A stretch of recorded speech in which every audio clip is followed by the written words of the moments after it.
그리스도인의 정체성은 소유가 아니라 신앙에 있습니다. 사람을 평가하는 세상의 잣대는요, 얼마를 가졌느냐를 가지고 따집니다.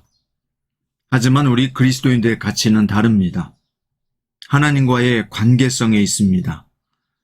가진 것이 적더라도 하나님과 화목한 관계에 있는 사람은 모든 것을 가진 자입니다. 반면에 많은 것을 소유했을지라도 하나님을 모른다면 그는 어리석은 자입니다. 오늘 성도인 우리가 소중히 여기며 간직해야 할 것은 무엇이며 가증히 여기고 물리쳐야 할 것은 무엇일까요? 본문을 통해서 배웁니다. 오늘 말씀은 사도행전 7장 17절부터 50절이고요. 그 중에서 33절부터 38절까지 있겠습니다. 주께서 이르시되 내 발에 신을 벗으라. 내가 서 있는 곳은 거룩한 땅이니라. 내 백성이 애굽에서 괴로움 받음을 내가 확실히 보고 그 탄식하는 소리를 듣고 그들을 구원하려고 내려왔노니 이제 내가 너를 애굽으로 보내리라 하시니라. 그들의 말이 누가 너를 관리와 재판장으로 세웠느냐 하며 거절하던 그 모세를 하나님은 가시나무 떨기 가운데서 보이던 천사의 손으로 관리와 속량하는 자로서 보내셨으니 이 사람이 백성을 인도하여 나오게 하고 애굽과 홍해와 광야에서 40년간 기사와 표적을 행하였느니라. 이스라엘 자손에 대하여 하나님이 너희 형제 가운데서 나와 같은 선지자를 세우리라 하던 자가 곧 이 모세라. 시내산에서 말하던 그 천사와 우리 조상들과 함께 광야 교회에 있었고 또 살아있는 말씀을 받아 우리에게 주던 자가 이 사람이라. 아멘. 오늘 말씀의 제목은 자만심과 고정관념이 주는 폐해입니다. 스데반은 유대인이 저지르고 있는 죄악이 무엇인지 들추어내기 시작했는데요. 스데반이 지적한 유대인의 죄악과 그것이 우리에게 주는 교훈은 무엇일까요? 먼저 종교적 자만에 대한 폐해를 들려주었습니다. 오늘 스데반의 설교는 하나님이 모세를 이스라엘 백성을 위한 지도자로 세우셔서 기사와 표적을 행하셨고 이스라엘을 인도할 율법을 주셨다는 것입니다.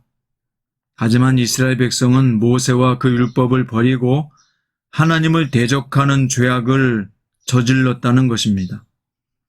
그들은 때마다 모세를 원망하고 자기들이 종살이했던 애굽을 그리워했으며 더욱이 우상을 만들어 하나님의 진노를 샀습니다. 그럼에도 모세는 40년간 광야교회에서 이스라엘 백성을 하나님 말씀으로 인도했습니다. 그리고 먼 훗날 자기와 같은 선지자를 하나님이 보내주실 것을 예언했는데 하나님은 그 예언대로 예수 그리스도를 구원자로 보내주셨습니다.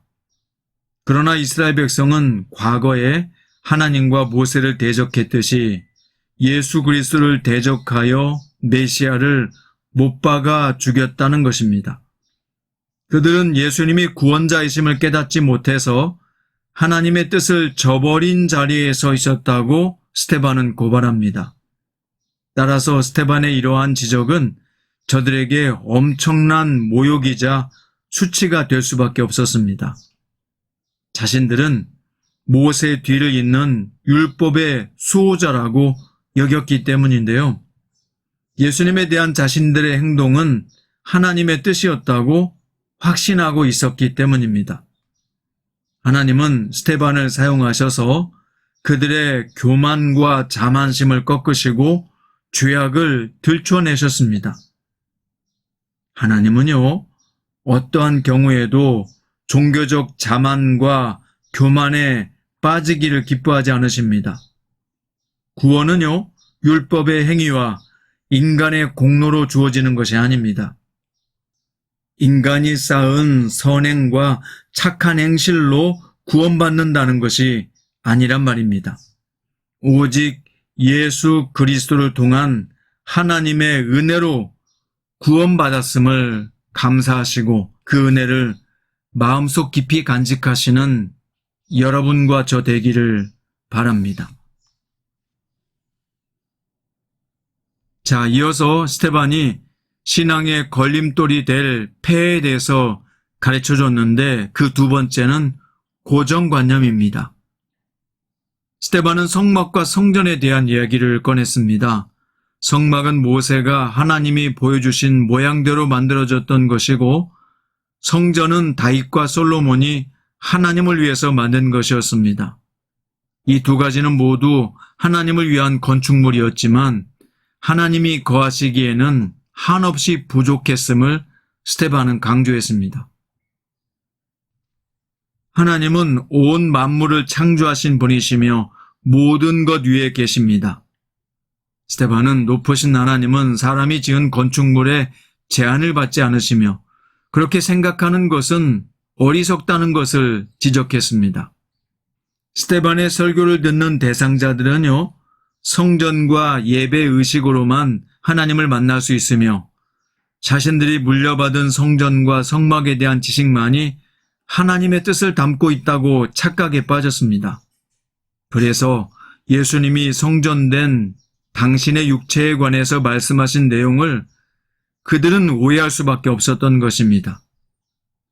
그들은 관습과 고정관념에 매여 있었기 때문에 진리의 복음에 다가가지 못했습니다.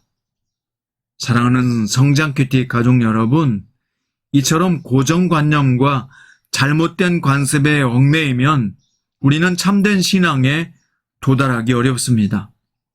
우리의 잘못된 고정관념 중에는요, 우리가 지성을 들이면 하나님이 움직이신다는 착각에 빠지는 것입니다. 우상 숭배는 그 주체가 나이고 내 기준입니다. 하지만 하나님을 섬긴다는 것은 내 기준이 아니라 하나님의 기준대로 움직이며 따르는 것을 말합니다.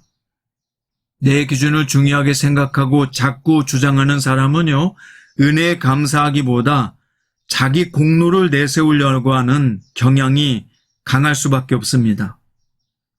고정관념과 잘못된 자의식에서부터 우리가 돌이켜야 합니다. 죄인은 오직 하나님의 은혜로만 구원받는다는 복음의 진리 위에 오늘 또 서시기를 바랍니다. 말씀의 결론입니다. 스테반을 고발한 사람들은 종교적 자만심과 잘못된 고정관념 때문에 복음을 대적하는 자들이 되고 말았습니다. 그런데 이 두 가지 범죄는 언제든지 우리 신앙에도 걸림돌이 될 수 있는 요인입니다.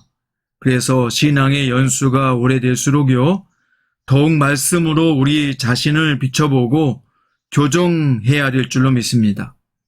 나아가 오직 예수 그리스도의 은혜 위에서 신앙의 성숙을 이루어 가시는 성공적인 그리스도인들 될 수 있기를, 참된 신앙인으로 살아갈 수 있으시기를 주님의 이름으로 축원드립니다.